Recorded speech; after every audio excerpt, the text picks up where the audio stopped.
पुरुषोत्तम मास की कथा अध्याय 2। यह कथा सुनने से दुख, निर्धनता, शारीरिक पीड़ा नष्ट हो जाती है और आदमी मोक्ष का अधिकारी होता है। नारद जी ने प्रश्न किया, हे प्रभु, यह पुरुषोत्तम मास क्या है? उसका महात्म्य क्या है? उसका अधिष्ठाता देव कौन है? यह सब मुझे विस्तृत रूप से सुनाइए।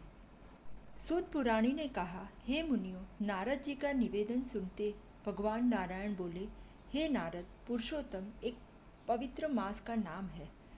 उसके अधिष्ठाता पुरुषोत्तम भगवान होने से मास का नाम पुरुषोत्तम मास है। यह मास दौरान व्रत, तप और दान देने से भगवान पुरुषोत्तम जी संतुष्ट होकर अनंत फल प्रदान करते हैं। नारद जी ने ज़्यादा जानकारी हेतु सवाल किया, किस मास को पुरुषोत्तम मास कहा जाता है और इस मास दौरान व्रत, तप, उपवास किस तरह किया जाए? व्रत करने से, रखने से क्या फल मिलता है और संसार के दुखों से किस तरह मुक्ति मिलती है? जरा हमें उपाय बताने की कृपा करें, मैं आपको विनती करता हूँ। सूत पुराणी ने आगे कहा, हे मुनियों, नारद जी की इस प्रकार विनती सुनते ही भगवान नारायण जी ने संसार के मानवी पर कृपा करके पवित्र पुरुषोत्तम मास का महात्म्य प्रारंभ किया। वही कथा आपके समक्ष करूँगा। इति श्री बृहन नारदीय पुराण के पुरुषोत्तम महात्म्य का नारद जी का प्रश्न नामक द्वितीय अध्याय संपूर्ण। अब पुरुषोत्तम मास की पावन कथा पढ़ेंगे। बिना वर के बहू की कथा। एक गांव था, वहाँ एक ब्राह्मण ब्राह्मणी रहते थे। दोनों धनवान और सुखी थे और जीवन की प्रौढ़ावस्था आ चुकी थी। तमाम बातों से दोनों सुखी थे, लेकिन एक बात का दुख था, उन्हें कोई संतान न थी। बढ़ती हुई उम्र के कारण अब संतान की आशा भी छोड़ दी थी। अब दोनों अपना सारा समय प्रभु भक्ति और धार्मिक कार्यों में गुजारते थे। इस दौरान पवित्र पुरुषोत्तम मास का आगमन हुआ। इधर ब्राह्मण ब्राह्मणी ने पुरुषोत्तम मास में स्नान और धर्म ध्यान में समय पसार करने का संकल्प किया। दोनों अपने व्रत का आरंभ करते, सुबह जल्दी उठते और नदी की ओर जाकर स्नान करते। सारा दिन प्रभु नाम का जप करते और रात के वक्त भूमि पर सो जाते। दोनों प्रौढ़ थे और उनके घर में काम करने वाला कोई नहीं था। इस कारण ब्राह्मणी को अपने तमाम काम खुद करने पड़ते थे और वह थक जाती थी। घर काम की वजह से वह पुरुषोत्तम भगवान की भक्ति का समय भी नहीं निकाल पाती थी। अतः ब्राह्मणी के दिल में दुख होता था।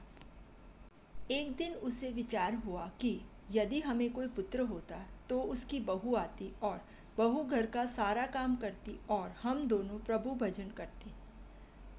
उसने अपने पति से कहा, देखो, आजकल धर्म ध्यान की बड़ी महिमा है, लेकिन मेरा सारा समय घर काम में गुजर जाता है। अगर घर में बहू होती तो कितना अच्छा होता। बहू घर का सारा काम करती और हम भगवान का भजन करते। अपनी पत्नी की बात सुनते ही ब्राह्मण हंसने लगा और बोला, तुम तो अच्छी तरह से जानती हो कि अपने को कोई पुत्र नहीं है, फिर बहू कहाँ से आएगी? ब्राह्मणी ने जवाब दिया, हाँ, मैं जानती हूँ, हमारा कोई पुत्र नहीं है। अगर पुत्र होता तो बहू आती, मगर आप कुछ ऐसा करो जिससे बिना पुत्र भी बहू का आगमन हो। अपनी बात आगे बढ़ाते हुए ब्राह्मणी ने कहा, मैं आपको एक मार्ग बताती हूँ। आप बाहर गांव जाकर कोई कन्या खोज डालो। अगर कन्या के माता पिता सवाल करें तो कहना, हमारा पुत्र काशी अपनी पढ़ाई करने के लिए गया है, और हाँ, अपने साथ वेद पाठ लेके जाना। अगर कोई कन्या देने के लिए तैयार हो जाए तो वेद पाठ के साथ कन्या के 3 फेरे करवा लेना और चौथा फेरा हमारे पुत्र के साथ करवाएंगे, ऐसा बताना। अपनी पत्नी की इस प्रकार की बात सुनते ही ब्राह्मण चौंक पड़ा, सोचने लगा। तब ब्राह्मणी ने फिर से कहा, जैसी हरि की इच्छा, आप बस मेरा काम कर दो। अगले दिन ब्राह्मण अपने साथ कुछ चीज़ें लेकर निकल पड़ा और रास्ते में जो गांव आता वहां ब्राह्मण का घर ढूंढता और कन्या की शोध करता। एक दिन कोई गांव में गौर महाराज के वहाँ उसे सुंदर कन्या नजर आई। उसे देखते ही ब्राह्मण खुश हुआ और सोचने लगा, यदि ऐसी बहू मेरे घर में हो तो घर की रौनक बढ़ जाए। और गौर महाराज को अपना इरादा बताया। ब्राह्मण की बात सुनते ही गौर महाराज ने बताया, आपकी बात मैं मानता हूँ, मगर बिना वर को देखे किस तरह सगाई हो सकती है। आप अपने पुत्र को ले आए, हम सगाई कर देंगे। ब्राह्मण चिंता में पड़ गया, फिर कुछ हिम्मत करके बोला, अरे भाई, मेरा बेटा अपनी पढ़ाई करने के लिए काशी गया है, उसे वापस आने में कुछ देर लगेगी। अगर आपकी सहमति हो तो मैं वेद पाठ के साथ आपकी पुत्री के 3 फेरे कर लेता हूँ, चौथा फेरा बाकी रखते हैं। जब मेरा पुत्र काशी से आएगा तब वह पूरा करेंगे। गौर महाराज सोचने लगे, यह ब्राह्मण धनवान लगते हैं और उनका बेटा भी काशी पढ़ाई करने के लिए गया है, तो इससे अच्छा घर मुझे नहीं मिलेगा। इसलिए उन्होंने अपनी बेटी के 3 फेरे वेद पाठ के साथ कर दिए और चौथा फेरा बाकी रखा और अपनी कन्या को ब्राह्मण के साथ ससुराल भेज दिया। ब्राह्मण अपनी पुत्रवधू को लेकर घर आया तो ब्राह्मणी पुत्रवधू को देखकर खुशी से झूम उठी। एक दिन बाद पुत्रवधू ने घर का सारा काम अपने कंधे पर ले लिया। ब्राह्मणी को शांति हुई। अपने घर की सब चाबियां पुत्रवधू के हाथ में देकर वह प्रभु भजन में लग गई। कुछ दिन बीत गए। ब्राह्मण और ब्राह्मणी स्नान करने के लिए नदी गए थे। बहू घर में रसोई बना रही थी। तब पास में रहने वाली महिला अंगार लेने आई। घर में सुंदर युवती को देखकर वह चौकन्नी हो गई और पूछने लगी, तुम कौन हो? यहाँ मैंने पहली बार देखा है। ब्राह्मण के कुछ सगे हो? मैंने आपको यहाँ कभी नहीं देखा था, इसलिए पूछती हूँ।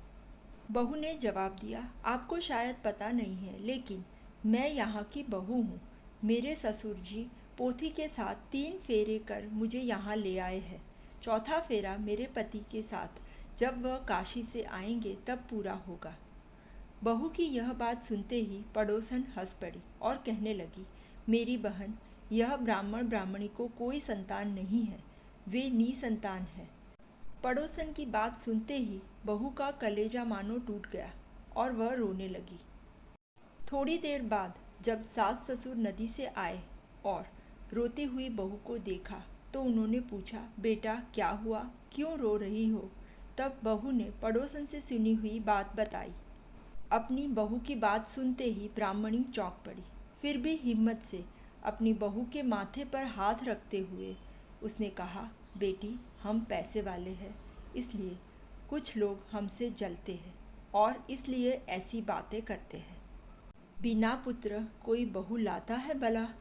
मेरा पुत्र काशी पढ़ने के लिए गया है। वह पढ़ाई से वापस न आए तब तक तुम्हें अकेलापन न लगे, इसलिए मैं तुम्हें 7 बड़े कमरे की चाबियां दे रही हूँ। हर कमरे में खाने पीने की और 7 सजावट की वस्तुएं पड़ी है। वहाँ जाकर खा पी कर अपनी सजावट करो, मगर मेरी एक बात अवश्य याद रखना, 7वां कमरा कभी भी मत खोलना। एक दिन की बात है, जब ब्राह्मण ब्राह्मणी दोनों देव दर्शन के लिए गए थे। बहू ने कमरे खोलने शुरू किए। पहले कमरे में मिठाइयाँ और पकवान पाए, दूसरे कमरे में उम्दा कपड़े, तीसरे कमरे में 16 श्रृंगार की चीज़ें। इस तरह हर कमरा समृद्धि से छलक रहा था। अब 7वें कमरे के पास आई और उसकी जिज्ञासा बढ़ गई। अपनी सास की मनाही के बावजूद भी उसने 7वां कमरा खोल दिया। कमरे के भीतर का दृश्य देखते ही वह चौंक पड़ी। कमरे के मध्य में एक तेजस्वी युवक दीपक की रोशनी में पोथी पढ़ रहा था और सारा कमरा सुगंधित था। बहू तो वह युवक को देखने लगी और द्वार पर ही खड़ी रह गई। तब युवक बोला, दरवाज़ा क्यों खोला? उसे बंद कर दो। मेरे माता पिता का पुरुषोत्तम मास का व्रत अधूरा रहेगा, वेद पाठ भी अधूरा रहेगा। तुमने यह वेद पाठ के साथ 3 फेरे लगाए हैं, मैं वह जानता हूँ। व्रत समाप्त होते ही मैं चौथा फेरा लूँगा। बहू की आंखों में आंसू आ गए और उसने दरवाज़ा बंद कर दिया। जब उसके सास ससुर देव दर्शन से वापस आए तब वह चुपके से अनाज साफ करती थी। बाद में बहू ने भोजन दिया, खुद ने भी खाया, लेकिन उसने बताया नहीं कि उसने 7वां कमरा खोला था। अब वह अपने सास ससुर को अच्छी तरह से खाना देती और सेवा करती। ऐसे ही पुरुषोत्तम मास समाप्त हुआ। बहू ने अपने सास ससुर से कहा कि आप अपने बेटे को बुला लीजिए और मेरा चौथा फेरा भी पूरा करवा दीजिए। बहू की बात सुनते ही सास ससुर घबरा गए। बदन से पसीना छूट गया। पुत्र तो था नहीं, अब उसे कहाँ से लाएंगे। अब दोनों की लाज भगवान के हाथ में थी। दोनों को उलझन में देखकर बहू ने कहा, अरे आप किस उलझन में हो? आपके पुत्र को मैं अभी बुलाती हूँ। दोनों अपनी बहू के सामने देखने लगे और सोचने लगे, बहू क्या कह रही है। बहू 7वें कमरे के पास गई और दरवाज़ा खोलते ही भीतर से तेजस्वी भगवान पुरुषोत्तम बाहर आए। तेजस्वी पुरुष का तेज देखते ही दोनों समझ गए कि यह कौन है। अपने व्रत की कृपा का यह फल है। बात समझ में आ गई। भगवान पुरुषोत्तम खुद अपने भक्त की लाज रखने के लिए पधारे थे पुत्र के रूप में। ब्राह्मण ब्राह्मणी दोनों ने भगवान के कदमों में गिरकर नमस्कार किया। बहू भी भगवान के कदमों में गिरी। उसी वक्त ब्राह्मण के निवास में सप्तपदी के आखिरी चरण की तैयारी हुई। लग्न विधि संपन्न हुई। ब्राह्मण और उसकी पत्नी को बड़ा आनंद हुआ। भगवान पुरुषोत्तम जी के व्रत के प्रभाव से घर की लाज बच गई और बिना पुत्र बहू का घर में आगमन हुआ। हे पुरुषोत्तम भगवान, आपने जिस तरह ब्राह्मण ब्राह्मणी को उत्तम फल दिया, वैसे ही आपके व्रती को फल देना। आपके सभी भक्तों को सदा सुख प्रदान करना। पुरुषोत्तम भगवान की जय।